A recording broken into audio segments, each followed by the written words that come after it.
इसी जगह पे भोजपुरी के सुर सम्राट पावर स्टार पवन सिंह पहुंचने वाले हैं, जहां पर हेलीकॉप्टर से ऑडियंस के बीच फूलों की बारिश करेंगे।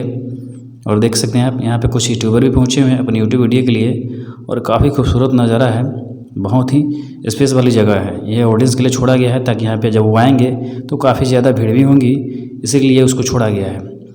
और आइए आप सबको दिखाते हैं कहाँ पे पवन सिंह स्टेज शो करने वाले हैं, कहाँ पे अपने आवाज़ से लोगों का दिल जीतने वाले हैं। तो सबको लिए उसको देखिए आप सब। आप सब क्राउड देख सकते हो कितना है। भगवान तो सबकी भलाई करते हैं, लेकिन भगवान की भलाई कौन करता है? और वहाँ पर जो है हेलीपैड है वहीं। तो आप सब देख सकते हैं कितना सुंदर वातावरण है, बेहद ही सुंदर माहौल है। यहीं पर पवन सिंह आएंगे और सिर्फ इंतज़ार है तो पवन सिंह कब आएंगे और हेलीकॉप्टर से फूलों की बारिश करेंगे। बहुत ही सुंदर दृश्य होगा।